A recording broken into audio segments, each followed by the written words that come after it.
Welcome to Dance Uncorked podcast. I am your host. This is Lindsay Jean.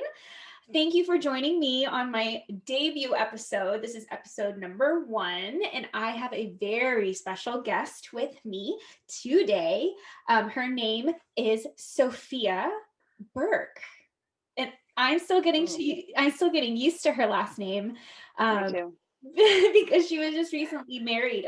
So before October, she's always been Sophia Anthony to me. So to some of you, she still is Sophia Anthony, but now she is Mrs. Burke. So congratulations again. Thank you so much. I think that calls for a cheers right away with our Merlot. Cheers. Cheers. Ding.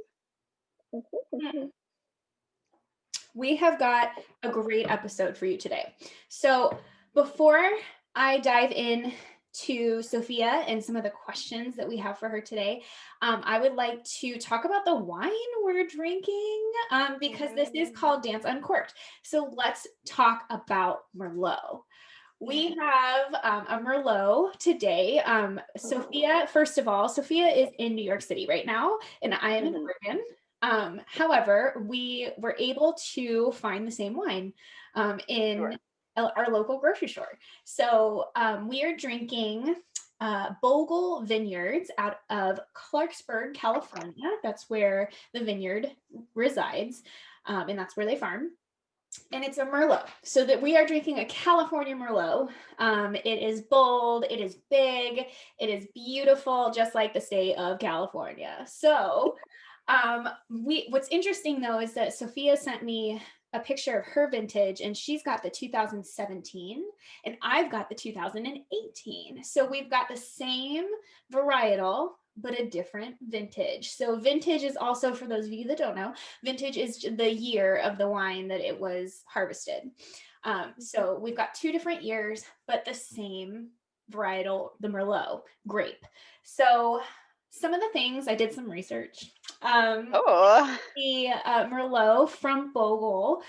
Something cool about Bogle is that they're a 6th-generation family-run vineyard. So it's been passed down now for 6 generations, but the whole family in and of itself, and probably a lot of employees that work there, have been in the wine industry for over 50 years. So this is a very well-established winery and vineyard. You can find a lot of their products in local grocery stores. And, we'll give you our review of the Merlots today. And what I really like about their website, if you check them out, they have a lot of family recipes on their website. So you and I have been talking about cooking lately, trying to cook more. And they have like a whole list of recipes. And what's really cool is that they tell you which of their wines to pair with those meals. So they kind of do the work for you, which is really nice. Another really cool thing about Bogle, Bogle, is they have a female winemaker, which is pretty rare in a very male-dominated industry. Especially the winemakers themselves. You'll see a lot of females, on the back end doing the business, or in the front of the house doing tasting room stuff. But it's very rare to see a female winemaker kind of running the show. So hats off to Dana Stemler. Oh, Dana. Yeah. So props, Dana. Women power here. What I like about this is that it's affordable. I mean, I think my bottle was about $10. Sophia, was yours around the same? $8.99. Yep. She was on sale. It's affordable, it's accessible. So this is a really great table wine, I think, for people. So let's go ahead and taste ours and see what kind of notes you're getting. I can also some tasting notes, and just kind of like, how does our wine taste? And it should taste just a slight difference depending on the year and the weather in that area. That's going to change everything about the wine. So cheers to being here. Cheers again. Being here. Welcome to Dance Uncorked. Thanks for having me. Now I can give and take dance notes, but to give wine notes, this will be new for me. Okay. So let me help. Let me guide. Let me do this. So what I'm getting from my 18 right off the bat, it's very big. It's it's bold. It's got like a strength to it. It's really, Same. really robust. I like to use the word robust for really big reds. And I really enjoy that. And it almost has a sweetness to it as well, Mine's pretty sweet. which is weird for me because a lot of Merlots in Oregon have a dryness to them. And I get that here too, but it's kind of, it finishes with a sweetness to it that I'm not used to. Like that. I don't know. Some of the other notes that they list on their website for this particular varietal is Bing cherries. Do you get any cherry vibes? Ooh, I get cherry vibes. I could see that. Okay. Sassafras. Ooh. Let me see again. Sassafras. Okay, up for debate. Up for debate. Okay. Hints of pipe tobacco. Which I don't know. I get that in mine. Like I get this like kind of like edgy, gritty, tobacco-y kind of leather too. You can get like leather and tobacco kind of go the same way as far as taste and palate. Okay. I definitely get vanilla. Oh, I get vanilla. And baking spices. Like I get all the baking vibes with like this would be amazing with cookies. The 18. And the reason why I got this originally too, obviously for this, but I made shepherd's pie the other night and it called for either bone broth, which I didn't have, or red wine, Merlot. And this tasted so good in it. So it really is good for cooking too. Yes, that would be amazing in something like really hearty, like a shepherd's pie. Yes. Oh, yeah. Meaty. It was good. So I think this is a great Merlot. If you're looking for something a little bit more dry, maybe this isn't the way to go. But I would say probably not. Like something more robust, something to go with a shepherd's pie or cookie, like something that's really, really like in there. This is a great, affordable, and accessible wine. So thank you, Bogle, for your Merlot. Thank you, Bogle. I'm gonna need to refill. As a 17, do you find any difference? Like, did I leave anything out? Because yours is maybe a little bit different. Maybe it's not. I feel like a hint of mist, like misty, minty, like very light mint. Maybe that goes with the spices though. Okay. I don't know. Awesome. It is very sweet. Still I like that word robust. We'll use that. Robust. I'm gonna need to refill. I'm already almost out. Okay, well go, you refill and I'm gonna introduce you, okay? All right, girl. I'm gonna refill. You do your thing. So I have Sophia here with me today, and she's one of the most wonderful people that I know. Not just as a professional dance artist, but also as a human being. So I'm really excited to have you here. And thank you for being my first guest on my first episode. This is amazing. Honored. This is great. So Sophia is a native Floridian. She grew up and born and raised in Florida, same as me. And she grew up at her parents' dance studio, Spotlight Dance Center in Orlando. Shout out. What up, Spotlight? I used to teach there for about a decade. So I have a special place in my heart for Spotlight Dance Center, and her parents and her. With both of her parents in the entertainment industry, it was kind of always a joke that Sophia had no choice. Like, she is going to be an entertainer. She is going to be a dancer. This was just non-negotiable. It was inevitable. It was just going to happen. So she took on her first gig, professional gig, got paid. Like, that's how you determine if it's a professional gig or not in the dance world, is if you got paid. And she did at 17 years old. She was only 17. And she actually booked Dino's Christmas Extravaganza. So I really love your bio because there's a lot of your starting points were Christmas shows. And they still are. Which is I can't get away from Christmas. Yeah, it's interesting, right? And I snuck into that audition, I remember. They didn't know my age until like during the gig, and then I was like, oh, I'm already hired though. Right. It was great. Nice. So you're a rebel. Awesome. And then right out of high school, so you graduated, then you ended up getting a job with FMX touring show Nuclear Cowboys. And that's it. That was a really cool show. I actually saw you in one of those, and it's a motocross show. So you were a dancer in the middle of this massive arena with these motocross bikes, like zooming, and probably other vehicles too. I remember it was really loud in there. Like, you had to dance in some really loud atmosphere. Very dangerous, very loud. They were all ex-game riders, so that was really cool to like see them do their thing as I was like trying not to die and do a dance combo on a Right. ramp. And It was like good. look like keep your costume right and like do Yeah, choreography correctly. Yeah. it was a good time. But I'm glad I did it when I was younger. I don't think now I would Yeah. be the same at it. It was really cool. It was a very unique job, I would say, that I got to witness you do. And then right after that, you got to perform as Candace in Phineas and Ferb in Mexico City. So you actually you've worked internationally at this point. Um, and while you were doing all of this, you were still auditioning for Disney. So something really cool about Sophia and I and like Spotlight, it's in Orlando, Florida. And that Disney is our backyard. So we have a lot of access to Disney in ways that other people don't. But in entertainment, it's a really big, like I would say it's a very popular goal to want to work at Disney in the Orlando area if you are an entertainer of any kind. Just because they house so many employees and there's so many different units, there's so many different like doors into the company that a lot of people want to work there. So while you were doing all these other things, like, you know, touring internationally and doing things with dance at such a young age, you were still auditioning with Disney. And then 8 auditions later for Disney.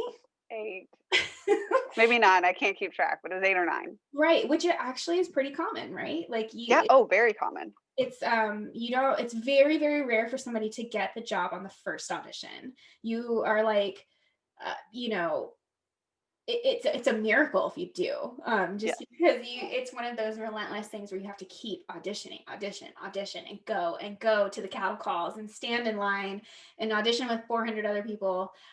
So it took you 8 or more of those. We lost count.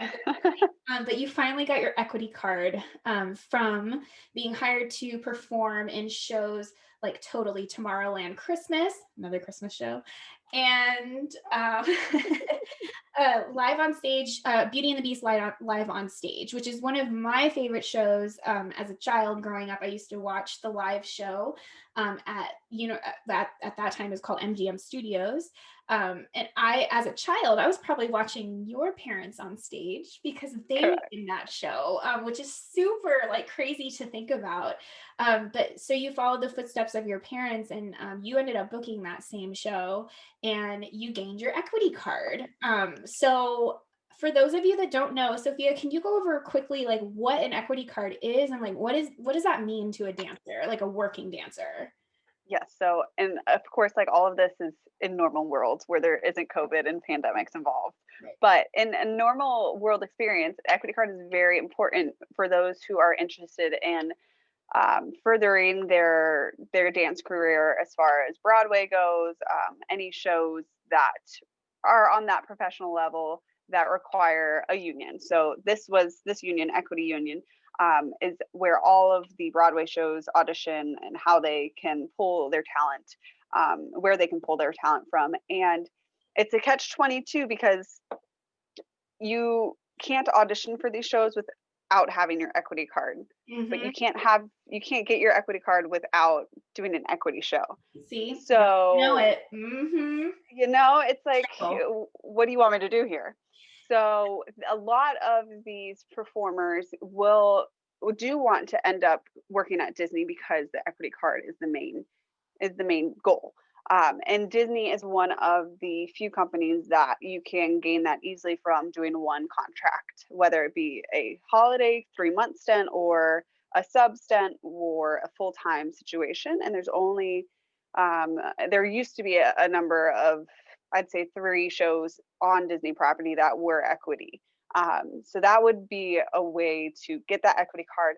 Then for me, that was always the stepping stone to New York and Broadway and auditioning, because you can audition at that point for anything and everything with your equity card. So that was always my goal. And like save time, like you could skip the line, like some of these Oh, like yeah. I've gone to some auditions in New York and I mean I was waiting there for all day, like it'd be an 8-hour thing and some like maybe I'd even make it in and Yeah. I'm like, man, if I had my equity card like this I could just Yeah. come right in and like it's like a fast pass almost. it's a fast pass. It's so night and day the way they treat you too, with your equity or non-equity. I mean, I don't know. Disney, Like, but in New York, I mean, some people, if there's an 8 a.m. or 10 a.m. audition, these women who are non-equity will be waiting in line at 5 a.m. correct. To maybe sign up, Mhm. and usually they don't get seen. So this is a guarantee you get seen. And So, advice for anyone wanting to professionally work in the dance industry, yes, go for your equity card. get your equity card, whether it be via point system, working like smaller shows along the way, and then earning enough points to get your equity card, or to shoot for Disney. Yep. Yep, absolutely. And then, so you finally got your jobs at Disney. Yes. And all this time you were going to school for your bachelor's degree at UCF online. So you finished your degree, but you did it all online. So you were able to still work while you were getting that degree from the University of Central Florida. Whoop whoop! That's my home too for my first degree. Your dreams came true in 2013. I remember when you called me. You do. Actually, no, I think I was in the studio. I think you probably ran were. into my class. You ran into my class and like stopped my class and was just screaming. I remember this. You received your first call from the Radio City Rockettes, and they offered you a position in their touring company at that time. The Rockettes used to have touring company. They don't have it anymore. So you spent a lot of time in Nashville, Tennessee, doing your first tastings of Rockette and being a Rockette, and what is that like, and learning that Christmas spectacular show. So then you've been doing that ever since. The Rockette kind of prioritized like your job, and like that's kind of what you did every year since 2013, I believe. So you've been doing it a long time, actually. Just 2 little year gaps off, because they did close a touring show, and then after that went to New York. Yes. After that. Yes.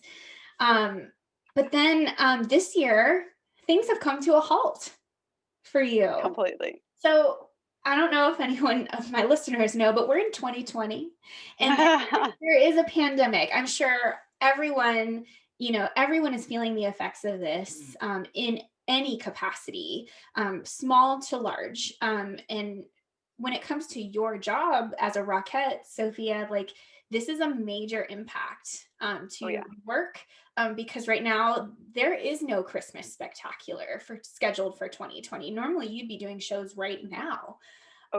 You would be in the thick of your season. So that's why, I wanted to bring you on here today. You've graced so many other stages and things like that, and so many more to come. Like, I mean, you still have a long career ahead of you, just based on your talent and just who you are as a human being. Like, you still have lots more ahead of you.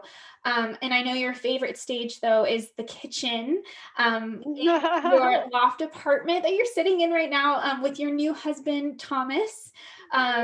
I love dancing in my kitchen too. It's my favorite thing. And like I said, you guys just got married in October of 2020. So you've done all this in the midst of a pandemic. So, I mean, you're one of the most resilient people that I know. So I wanted to talk to you about what is it like to normally be a gigging dancer or entertainer? Like normally this would be a very busy season for you.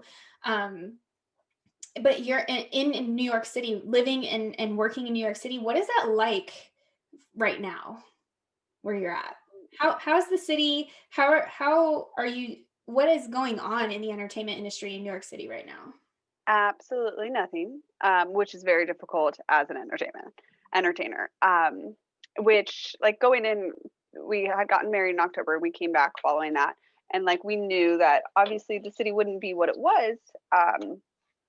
But open to new things, and it's just being an entertainer and around a people person and performing. It's very difficult to go from like that to nothing at all. And I'm a Orange Theory fitness coach, and so I can still interact with people, but in New York you can't lead a fitness class, so I'm really just like there to tell people when to switch to the next station. So it's basically what you feel after the season, after going through a Rockette season, which is kind of like withdrawals, but during the season, which is like a lot more intense. Yeah, So it almost like doubles down on that withdrawal, right? Like, because you're like, oh, this is what I normally feel after the season, correct. but now I'm feeling it. I'm also having like major FOMO on top Yes. of it, Oh yeah. and Oh yeah. it hurts. I'm sure it's like really, it can be sad. Oh yes, yes, because that's what that's what you're meant to do, and the city just there's nothing going on. Like you go past Times Square and everything is closed.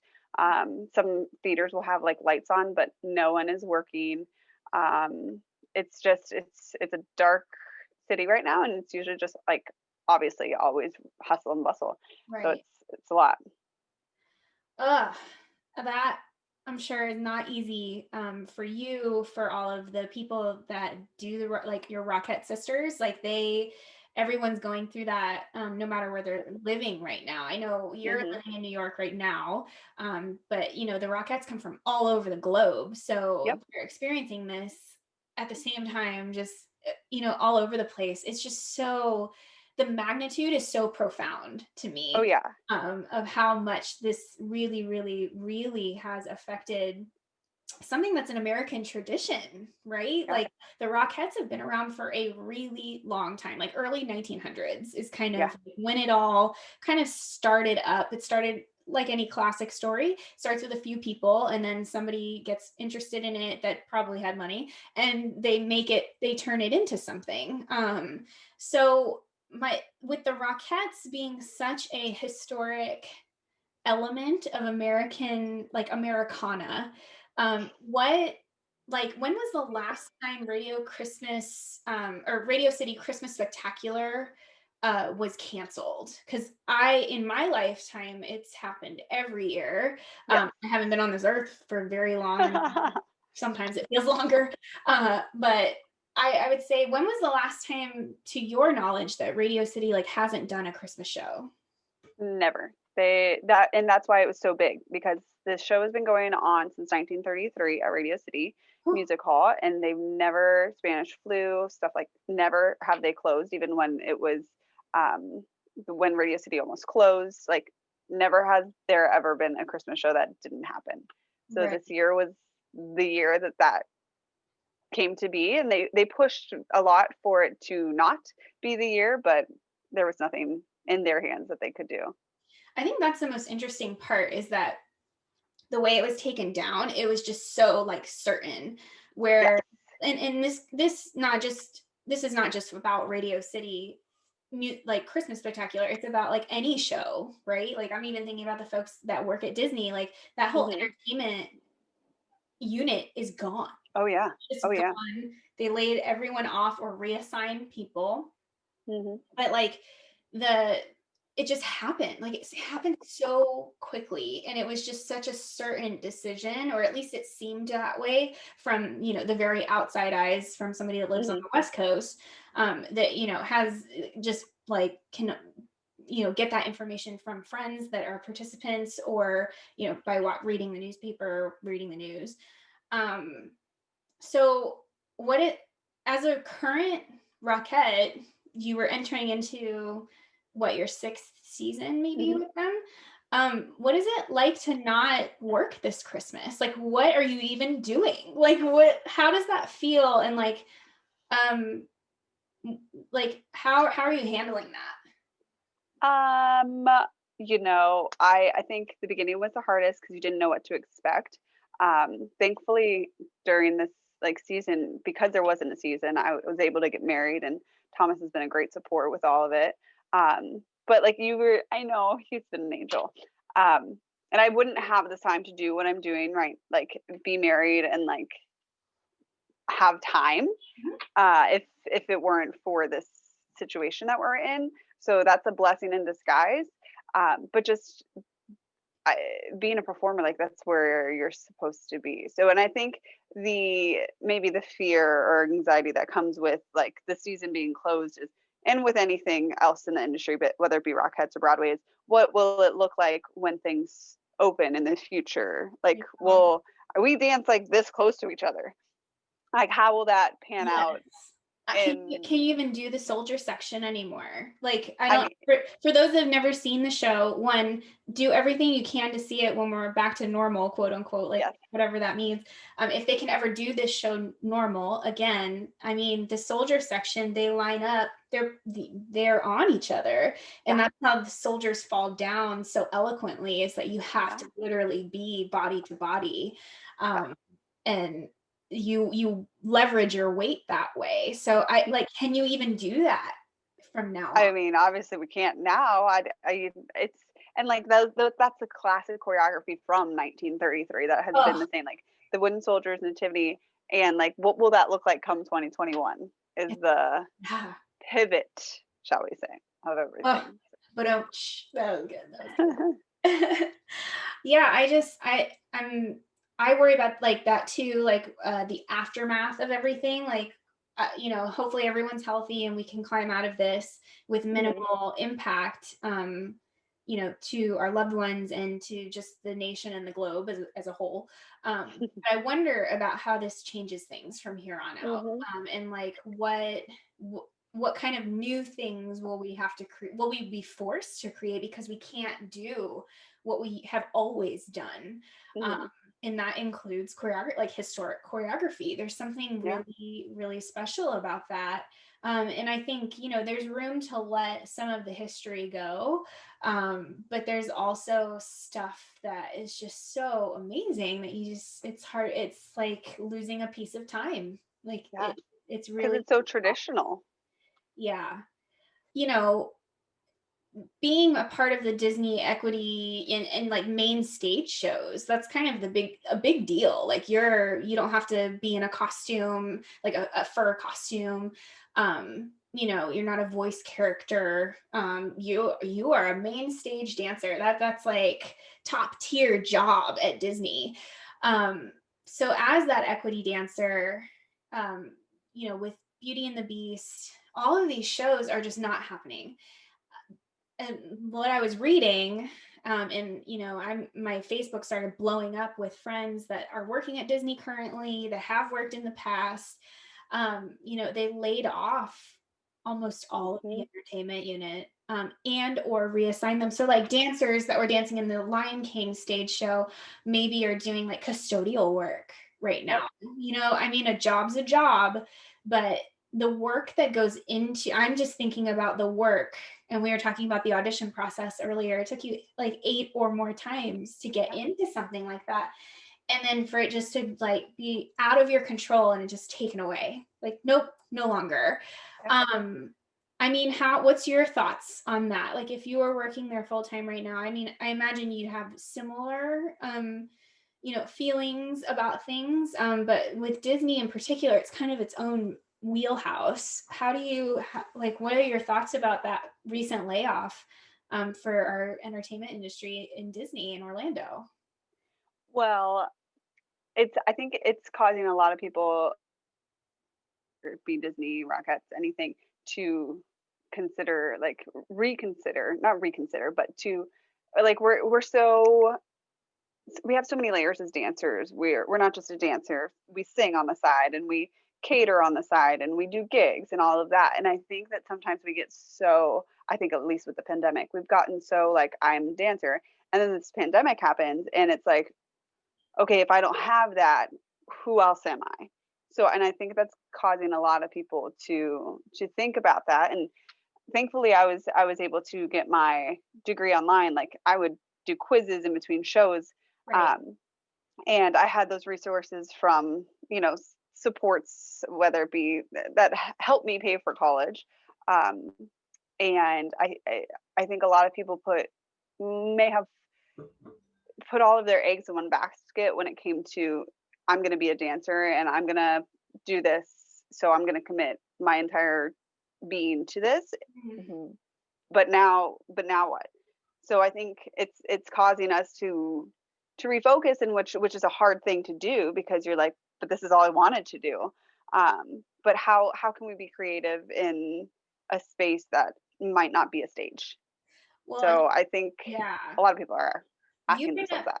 you bring up something so interesting to me, because I think it's twofold. It's like a double-edged sword that dancers live. We're Mhm. taught in the dance studio or wherever we train, like, if you want to do this, you have to commit fully to this. And Correct. we're doing that at like age 7. Like Yes. that, like the commitment, you learn to Yeah. commit 110% of yourself 7 days a week to this art form, and how Mhm. whatever your goals are for that, you learn to commit to that at a Mhm. very young age. Um, so I'm wondering if it actually, if we unpack that, it actually goes back to those teachings, and it's like, Yeah. how do we change the narrative in studios or wherever training actually happens, that, chase your dreams, do whatever you need to do to chase your dreams, but like also keep that realistic, like, notion behind you that a pandemic could wipe you out. Like I Yeah. never ever thought that Well, would happen though, right? So it's yeah. hard.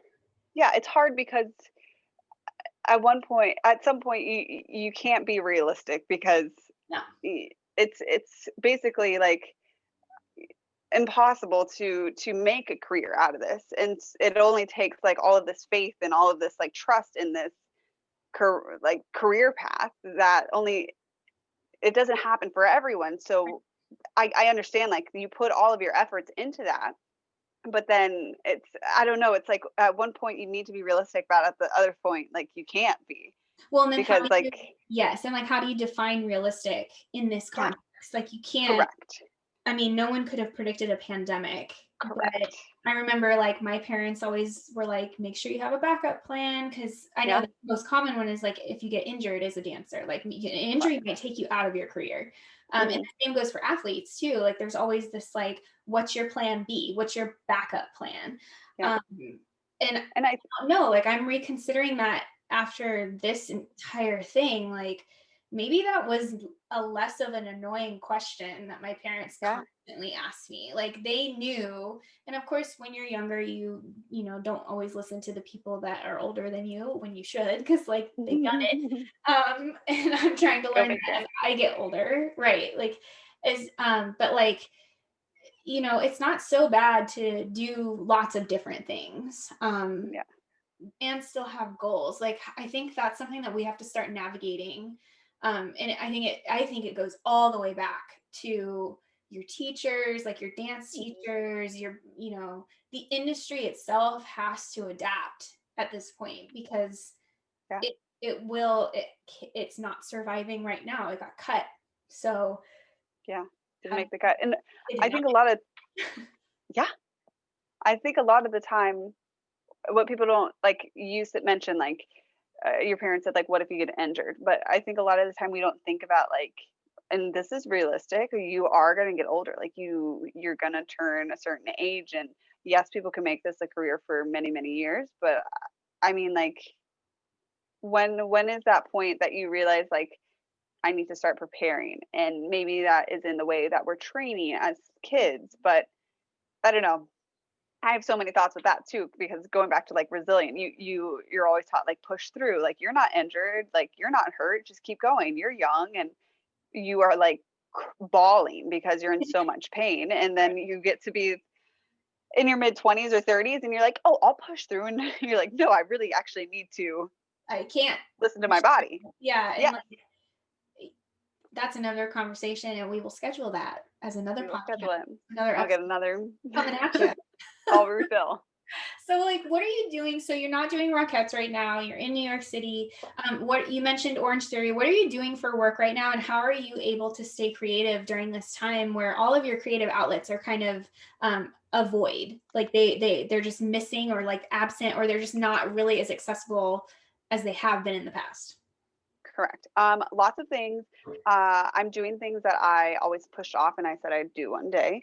And that is like looking at my own training system or seeing how I can promote myself in another category of work to, again, stay creative, but like adapt with this weird world. Fitness.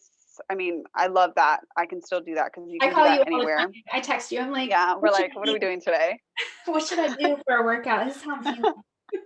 Exactly.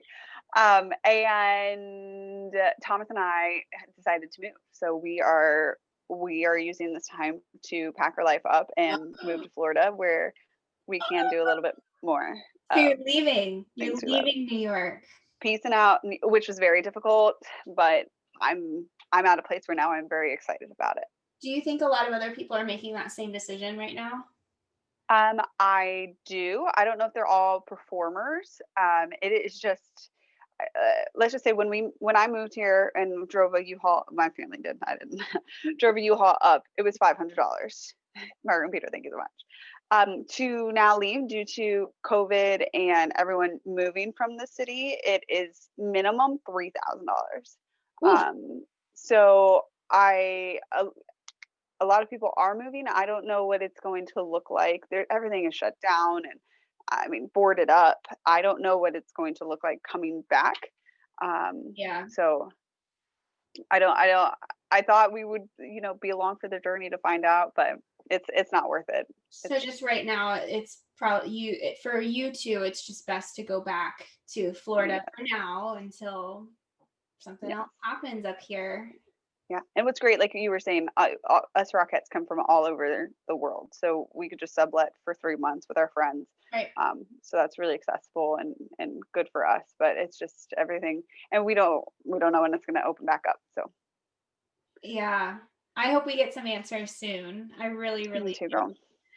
Well, do you think that working dancers can survive this? Like, what's your advice for dancers that are used to working, contract to contract? That's how they make their living. Like, what would you say? I mean, because you're kind of having to go through the motions of it. Yeah. And do you think that how much longer can dancers keep doing this? I'll go back to the realistic and unrealistic thing. I Okay. think now being realistic about like just the state of the world. I think, and it's a harsh truth, but I think the people who were professional dancers, like Broadway dancers, and who were in that realm before that haven't decided to exit the profession will continue to dance following this. Mhm. With that being said, I also think people who are super dedicated and like will do anything for dance and put life on hold will succeed. Yeah. I think those that are talented that maybe they've done their fill and it was good and now they're going to choose something else will not, but I think people are going to have to start back at ground zero. Ugh, which is So like the hardest thing you can say to a dancer. Like, yes, what do you yes, mean? yes, exactly. And I mean, again, if you have those relationships built that were there before this and that continue, then awesome. But Yeah. I just, and what was the second question? What was the second question, Lindsay? Just if you had any advice for dancers on how to kind of survive through this, or if you're making that pivot where you might want to explore other things, like what is your advice for somebody like because I mean that lifestyle is so busy, and to just kind Oh, of all have it hustle all come bustle. down to a halt is really, Yes, really jolting. So yes. what's your advice to kind of navigate through that? Okay, I think that it is a good time for all of us dancers, and maybe I'm just speaking for everyone, but it's a line. That like it's finally time for like us to like hear our own voices and Ooh, hear others people's like opinions and like just observe and like ask yourself how does that feel, because again we've been trained like conditioned all of our lives to like not feel anything and do what the director says and keep your mouth shut so you have a job. And I think like it's allowing us to realize like what do we want in this life, is it this still, if it's not then great and maybe move on, yeah. or maybe outlet to something like choreography based or fitness related or art related. But Yeah. if this is like when other time will you have this to like talk to yourself about it, because it's like life love altering. I love that, to like hear your own voice. Like Yeah, I feel like what do you want? I feel like we don't do that enough, or Never. we haven't been conditioned to do that enough. Correct. Especially dancers, especially working dancers. So I love that. I'm going to steal that from you, Sophia. Okay, be loud. Thank you so much for joining me today. This was Thank you, Lindsay. amazing. I love that we can connect coast to coast. That's the silver lining in all of this, is that, normally I would do in-person interviews, but that's very limiting. I can't do that with you right now. So again, open door, new opportunity. Exactly. There's new opportunities right there. And you just have to kind of, open your eyes to that and ask yourself, listen to your own voice, and ask yourself, like, what do you want? And then just make that happen on your terms. You know what I mean? I love that. So, and I just need to say real quick that you're doing, look at you, like, look at this, like, you've been wanting to do this for years, and like, you finally are doing it, and this is great, and like, maybe it's going to help other people along the way. I hope. And they're going to come back. There's going to be new photo behind you every week. It's going to be amazing. Or every time you post. Yeah. It's going to be great. Every episode, there's going to be something new back there. So you guys, viewers and listeners, I have a little picture behind me, and there's going to be a new picture there every time I do an episode. So if anything, you'll keep coming back just for that. Just for that. Thank you again for joining me. This was a lovely conversation. Loved it. If you want to follow Sophia Burke on her social accounts, she's on Instagram, she's on Facebook. Do you do Twitter, or are you not a Twitterer? No, I don't know how to do that. I don't know how to tweet. I'm not into it either. And you have a YouTube channel as well, I believe, too.